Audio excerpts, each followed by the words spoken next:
የሲኦል እሳቱን ስቃዩን እያየች ለፍጥረታት ሁሉ ሳይመቸው ክርስቲያን የሚሆን እርሱ ታማኝ ውሻ ይባላል። ጌታውን የሚለይ እንጀራ የጣለለትን የሚለይ የጌታውን ቤተሰቦች የሚለይ እሱ ውሻ ይባላል። ታማኝ ውሻ ቤተሰቡን ሁሉ የሚያውቅ። አሁን እዚህ ውስጥ አስነስቼ ብጠይቅ ሃይማኖቱን የሚናገር ምእመን አገኛለሁ ብዬ አላስብም። እርግጠኛ ነው የምሆነው በእናንተ በእውነት ማለት ነው። እንዲሁ ለእናንተ መብቃት አያስፈልገኝም እናንተን ስለማውቃችሁ ማለት ነው። ከዚህ ውስጥ ሃይማኖታችሁ ምንድን ነው ሲበብት ብዬ ተዋሂዶ ምንድን ነው አናውቀው። እንዲሁ እኮ አሁንም እንዲህ ይገርማችኋል። የማያውቅ ሰው ማወቅም የማይፈልግ ሰው ከእንዲህ ያለ በሽተኛ እግዚአብሔር ይሰውራችሁ። ታሞ መድኃኒትም ማዋጥ የማይፈልግ እዚህ በላይ ችግር አለ እንዴ? እማናውቅ ለማወቅም ፈቃደኞች ያይደለን ደግሞ ድንቁርናችን ይዘን የምንመጻደቅ ተመጻዳቂዎች ለሁሉም ነገር። የዚህ ዘመን ሰውን የሚያስደንቀኝ በመሰላችሁ አንዱ ለሁሉም ነገር ዕውቀት አለ። ምን ማለት ነው? ለሁሉም ሰው ፖለቲካም ይናገራል፣ ሊቅ ነው። በዚያም ቤተክርስቲያን ላይ ይናገራል፣ በዚያም ሊቅ ነው። የማያውቀው ዕውቀት የለውም። ስለዚህ ሁሉንም አያውቅም ማለት ነው። ሁሉንም ስለማያውቅ ሁሉንም አያውቅም። እንዴት ሰው ሁሉ ሊያውቅ ይችላል? እንዴት ሰው ሁሉ ቦታ ሊቅ ይሆናል? ሁሉም ቦታ እጃችሁን ታወጣላችሁ። ሁሉም ቦታ ሲኖዶስን ለመተቸትም ሊቅ ናችሁ። ጳጳሳትን ለመተቸትም ሊቅ ናችሁ። የገዳም ስርዓትም ታውቃላችሁ። ስርዓተ ካህናት ታውቃላችሁ። የዲቁናን ጠባይም ታውቃላችሁ። ስርዓተ መንግስት ታውቃላችሁ። እኔ የዚህ ዘመን ሰው የማያውቀው ሰው አለን? የማያውቀው ነገር በጣም ሊቅ ናችሁ ማለት ነው። እኔ እውነቴን ነው የምነግራችሁ። ከእንዲህ ያለ ሁሉን አዋቂነት መመለስ አለብን እውነቱ ማለት ነው። ድንቁርና በእውነቱ ቤት ሰርቶብን ያለን። ድሮ ጥበብ ቤቷን ሰራች ነበር የሚባለው። አሁንም ቤተክርስቲያን ትለዋለች። እኛ ላይ ግን ድንቁርና ነው ቤቷን የሰራች፣ ብዙ ምሰሶዎችን ያቆመችው። በዚያም ደግሞ እየተመጻደቅን የምንኖር ጌታውን የማያውቅ ውሻ፣ ቤተሰቡን የማያውቅ፣ ስለ ቅዱሳን አባቶቻችን ዕውቀት የሌለን፣ ስለ ታሪክ ዕውቀት የሌለን፣ ስለ ሃይማኖት ዕውቀት የሌለን፣ ስለ ዘመኑም ዕውቀት የሌለን፣ ስለ ራሳችንም ዕውቀት የሌለን ሰው ከዚህ ሁሉ እንዴት የዕውቀት ድንግልና ይኖረዋል? ሰው እኮ ሃይማኖቱን ማወቅ አለበት። አንድ ቤተ ክርስቲያኑን ማወቅ አለበት። ሁለት ታሪኩን ማወቅ አለበት። ዘመኑን ማወቅ አለበት። ራሱን ማወቅ አለበት። ሰው ምን ማለት እንደሆነ ብናውቅ ኑሮ እውነት በማይረባ ልክስክስ ነገር ታስረን እንኖር ነበረ? ሰው እስኪ ምንድን ነው ብላችሁ እስኪ ጠይቁ። እኔ እኮ ሰው ነኝ ብላችሁ አስባችሁ? እኔ ጅብ አይደለሁም፣ እኔ ውሻ አይደለሁም፣ እኔ አይጥ አይደለሁም አትሉም እንዴ? ያገኘውን የሚበላ እኮ አይጥ ነው። ዝም ብሎ ሳይመርጥ የሚበላ ጊዜም ሰዓትም የማይመርጥ። እኛ ውሻ አይደለም፣ እኛ እባቦች አይደለም፣ እኛ ነምር አይደለም፣ እኛ ጭልፊት አይደለም አትሉም? ከላይ ሆኖ የሚነጥቃል ይሄ ጭልፊት፣ ከላይ ሆኖ መንጠቅ። እንደዚህ ያለ ሁሉ ነፃ መሆን የምንችለው ውሻነታችንን መልካም ስናደርገው ነው። ታማኝ ውሻ እንድንሆን አምላከ ቅዱሳን ይርዳን። ውሻ ቤተሰቡን የሚያውቀው በመዓዛው ነው። ጌታ በቅዱስ ጳውሎስ አድሮ እንደተናገረ እንዲህ ይላል፣ ንሕነሰ መዓዛሁ ለክርስቶስ ንሕነ አለ ቅዱስ ጳውሎስ። እኛ የክርስቶስ መዓዛ ነን። እስኪ በሉ እኛ የማን መዓዛ ነን? ምን ማለት መሰላችሁ? ሊቃውንት ሲተረጉም ልብስ በመዓዛው ይታወቃል። የዛሬ ልብስ እንኳን ብዙ አይታወቅም። ለዚህ ምሳሌ የምንመች የገጠር ልጆች ነን። የገጠር ልጆች እናትና አባቶቻችን ሽቱ ስለማይረጩ የእናታችን ወዝም የአባታችን ወዝም እናውቃለን። ይሄ የአባባ ጋቢ ነው፣ ይሄ የማማ ጋቢ ነው። የከተማ ሰው ግን ሁሉም ሽቱ ስለሚረጭ አይታወቅም የማን ወዝ እንደሆነ ማለት ነው። ልብሱም አይታወቅም። ይሄን እንኳን ችግር የለውም፣ ኃጢአታችሁ አይደለም። ይሄ ዘመን አሰልጥኖላችሁ ነው ማለት ነው። እኛ ግን የአባታችን ወዝ ምን እንደሆነ እናውቀዋለን። ሲቆፍር ያፈሰሰው ወዙ የማማን ወዝ እናውቀዋለን። ስትጋግር የኩበቱ ጢስ በሱ እናውቀዋለን። ይሄ እናቴ ጋቢ ነው እንላለን ማለት ነው። ከዛ ሊቃውንቱ በዚህ ነው የተረጎሙት። ይሄ ይትባህል ካልገባን መጽሐፉም አይገባን። ምንድነው መዓዛ? የክርስቶስ መዓዛ ነን። ልብስ በመዓዛው እንዲታወቅ እኛም የክርስቶስ መታወቂያ ነን ማለት ነው ይላሉ። እኛ የክርስቶስ መታወቂያ ነን። ሰዎች ክርስቶስን የሚያውቁት እኛን አይተው ነው ማለት ነው። እኛን አይተው ክርስቶስን ያውቁታል። በሞቴ የማን መታወቂያ ናችሁ እናንተ? ኧረ በሞቴ ተባርፋችሁ ቁጭ በሉ። ደፋሮች ናችሁ እናንተ።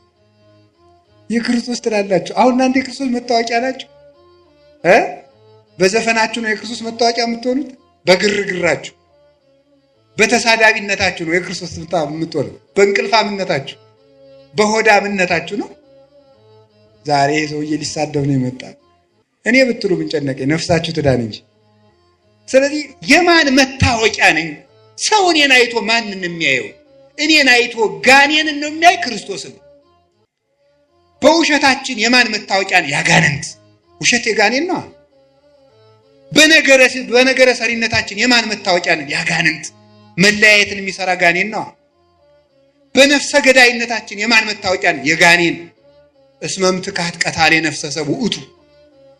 ሐሰትን አመንጭቱ። ዛሬ እኮ ሐሰት ምንድነው? የከተማ ሰው ኃጢአትን ሲያቻችል ምንድነው የሚለው? ኖርማል ነው የሚለው አይደለም። ኃጢአትን በደንብ ሊሰራ ሲፈልግ ኖርማል ነው የሚለው ማለት ነው። አረ ኖርማል አይደለም። እንዴት ኃጢአት ኖርማል ይሆናል?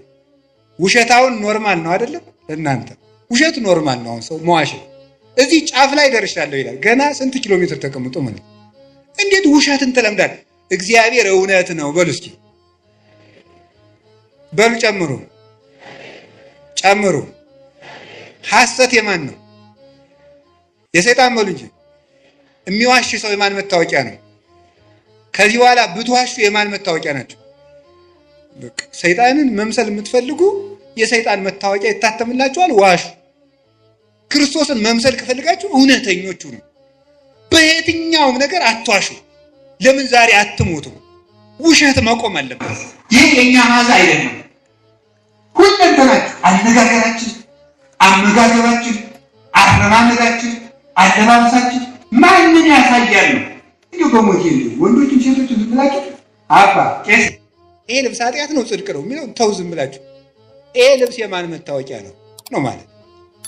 አሁን ሴት ሱሪ ብትለብስ ኃጢአት ነው ጽድቅ ነው ከማለት ይልቅ ሴት ሱሪ ስትለብስ ማን ነው የምታሳየን? ነው ክርስቶስን የምታሳየን? ድንግል ማርያም ነው የምታሳየን? ነው ማን ነው የምታሳየን? እውነት ይሄ ነገር ክርስቶስን ያሳያል ወይ ብላችሁ አስቡና ያሳያል ካላችሁ ልበሱት። ህሊናችሁ ተፈጥሮ አያስተምራችሁም? ምን አለ ቅዱስ ጳውሎስ? ተፈጥሮ አያስተምራችሁም? ምን በተፈጥሮ አትማሩም ወይ? ማን ምን መልበስ እንዳለባችሁ እንዴ ሱሪ አትልበስ የሚል ምን መጽሐፍ ቅዱስ አለ? ኦሪት ዘዳግም ያለውም እኮ ወንድ የሴትን ሴት የወንድን አይልበስ ነው የሚል እንጂ ሱሪ የወንድ ነው የሚል ግን የለም ይላል። በመልከቱ ለክፋትማ ለከይሰ ጠቢባን ሙንቱ ለተንኮል ይራቀቃሉ አለ ኢሳይያስ። ለተንኮል ሊቅ ናቸው አለ በእውነቱ ማለት ነው። ግን ተፈጥሮ አያስተምራችሁም ወይ? ስለዚህ ስትናገሩ ስትሳደቡ ቆይ ኋላ መጣበታል። የማን ማዛ ናችሁ? ንግግራችሁ ማንን ነው የሚገልጠው? የባለ ትዳሮች ትዳር እውነት ክርስቶስን ነው የሚያሳየው ወይ? የካህናት ክህነት፣ የዲያቆናት ዲቁና ማንን ነው የሚያሳየው? ክርስቶስን ለማሳየት ነው ወይ የምናስቀድሰው? ክርስቶስን ለማሳየት ነው ወይ የምንቀድሰው? የምትማሩ የምትኖሩት ማን ልታሳዩ ነው? ዘራችሁን ልታሳዩ ነው? ከጀርባችሁ ያለውን ሰው ልታሳዩን ነው? ክርስቶስን ልናሳይ የተፈጠርን ሰዎች ነን። ሰዎች እኛን አይተው እግዚአብሔርን ማየት አለባቸው። በእኛ አውሬነት መታየት የለበትም። በእኛ ሰይጣንነት መታየት የለበትም። እንዲህ ያለውን ነገር እንድናሳይ አምላከ ቅዱሳን ይርዳን። መጣላት ማንን ነው የሚያሳየው? የማን መታወቂያ ነው? በሉ ተነሱ። ምን አላችሁኝ? ጌታችን መድኃኒታችን ኢየሱስ ክርስቶስ ለቅዱሳን ሐዋርያት እንዲህ አላቸው፣ በዚህ የእኔ ደቀ መዛሙርት እንደሆናችሁ ሰዎች ያውቋችኋል አላቸው። በምንድን ነው? ጌታ እንግዲህ ሐዋርያት እንዲህ ብሏቸዋል፣ ሙት ታነሳላችሁ፣ ድዊ ትፈውሳላችሁ፣ አጋንንት ታወጣላችሁ፣ ለምጽ ታነጻላችሁ፣ ዓለምን ታጠምቃላችሁ፣ በ12 ወንበር ተቀምጣችሁ ትፈርዳላችሁ። በቃ እናንተ በዓለም ላይ የከበራችሁ ናችሁ፣ የምድር ጨው ናችሁ፣ የምድር ብርሃን ናችሁ ብሏቸዋል። በዚህ የክርስቶስ መሆናቸው ይታወቃል አይደለም? ዝም ብትሉ ደግሞ ጥሩ ነው አይደለም ያላቸው። በዚህ የኔ መሆናችሁ ይታወቃል አላቸው። እምከመ ተፋቀርክሙ በባይናቲክሙ ወበዝንቱ ያአምሩክሙ ሰብ ከማርዳኢ አንትሙ። እርስ በርሳችሁ ስትፋቀሩ ሰዎች የኔ እንደሆናችሁ በዚህ ያውቋችኋል። የክርስቶስ የመሆን መታወቂያው አለ ይሄንን ይዞ ቅዱስ ዮሐንስ አፈወርቅ ሙት ማንሳት አይደለም መዋደድ ነው እንጂ ይላል። ሙት ማንሳት የክርስቶስ የመሆን ምልክት አይደለም። አጋንንትም ቢሆን በምታት ሙት ያስነሳል። አጋንንትም ቢሆን ይፈውሳሉ እኮ። እንዴት አጋንንት ይፈውሳሉ? አጋንንት ሲፈውሱ ምን ማለት መሰላችሁ? ከአንድ ሰውዬ ላይ ጋኔን ካደረበት ከፈዋሹ ላይ ጋኔን አለ በሉ። ከተፈዋሹ ላይ ደግሞ ጋኔን ካለበት ይሄኛው ጋኔን ሰውን ጨርሶ ያ ጋኔን ለማድረግ እዛ ላይ ያለው ጋኔን ይወጣል። ይቆይና ከዛ በሌላ ቀን መለስ ይል አሁን ልውጣና ሌላ ሰው ጨምሬ ላሳስት ብሎ ወጥቶ ለቀቅ አድርጎት ይቆያል። አስለቀቀው ተብሎ እዚያ በኋላ ይነገርለታል ማለት ነው። ጋኔን ምን ጨነቀው? የባሰ ኃጢአት ለማሰራት ከጥቂት ኃጢአት ይጠብቃል ሰይጣን። ነፍስ ማስገደል ከፈለገ ሌላ ነገር ያደርጋል። ሌላውን ኃጢአት ያስተዋል። የምትክድለት ከሆነ አንተን በጫት ማደንዘዝ፣ በሱስ ማደንዘዝ ለምን ይፈልጋል? ሰው ራሱን ከተቆረጠ በኋላ ቀይ ካባ እንደርብለት፣ ቢጫ ካባ እንደርብለት ይባላል። አንገቱን ተቆርጦ የለም ራሱ እኮ የለም። ራሱ እኮ ክርስቶስ ነው። ክርስቶስን አጥቶ ሰው ሱስ ባይኖርበት፣ ባይሰክር፣ ንግግሩ ጥሩ ቢሆን፣ ባይሰርቅ፣ ክርስቶስን ከካደ በኋላ ምግባር ምን ይሰራለታል? ያለ መሰረት የሚቆም ቤት እንደሌለ ማለት ነው። ስለዚህ ሰይጣን የባሰውን ኃጢአት ለማሰራት አንድ መፍትሄ ይሰጣል። የማይረባ መፍትሄ ቆይቶ ግን ይይዘዋል። ምንድን ነው የሚያደርገው? መጨረሻ ላይ የፈወሰው ሰው ጥገኛና አጨብጫቢ ሆኖ እንዲቀር ያደርገዋል። የክርስቶስ ተከታይ አያደርገውም። መመኪያው ሁሉ ያ ፈወሰኝ የሚለው ሰው እንዲሆን አድርጎ ነው የሚያኖረው። ገንዘቡም ለዚያ እንደጨረሰ፣ ጉልበቱን ለዚያ እንደጨረሰ ይኖራል። ስለዚህ የእግዚአብሔር ቤተሰቦች የማን መታወቂያ? እኛ የምንታወቀው ድውይ በመፈወሳችን የክርስቶስ መሆናችን አይታወቅም። ጋኔን ያደረባቸው ድውይ ይፈውሳሉ። ጋኔን ያደረባቸው ጋኔን ያወጣሉ። ታዲያ ምንድነው መታወቂያችን? ፍቅር። ስለዚህ ሊቃውንት ምን አሉ? ፍቅር ሙት ከማንሳት ይበልጣል። እስኪ በሉ ሁላችሁም በሉ እንጂ ፍቅር ሙት ከማንሳት ይበልጣል። ፍቅር ያለው ሰው የጸና ሃይማኖት ካለው ሰውም ይበልጣል። እንዲህ ብሎ እንደተናገረ ቅዱስ ጳውሎስ ወመቤ ሃይማኖት እስከ አፈልስ አድባረ ወተፋቅሮ አልቤ ከንቶ ኮንኩ ዋልቦ ዘረባይኩ። ተራራ የሚያፈልስ እምነት ቢኖረኝ ፍቅር ከሌለኝ ከንቱ ነኝ። አየህ፣ ከጸና ሃይማኖት ይልቅ ፍቅር ይበልጣል። ሃይማኖት ኑሮ ፍቅር ከሌለ በሃይማኖቱ አትድንበትም። ፍቅር ከሰማዕትነትም ይበልጣል። ወመኒ ወሀብኩ ኩሎ ስጋዬ ለእሳት እሳት። ተመልከቱ፣ ስጋዬን እንኳን ለእሳት መቃጠል አሳልፌ ብሰጥ ፍቅር ከሌለኝ ምንም የምጠቀመው ነገር የለኝም። ወመኒ ወሀብኩ ኩሎ ንዋዬ ለምጽዋት፣ ገንዘቤን ሁሉ ለምጽዋት ብሰጥ ፍቅር ከሌለኝ ከንቱ ነኝ። ኮንኩ ከመከበሮ ዘይዘበጥ ወከመብርት ዘይነቁ።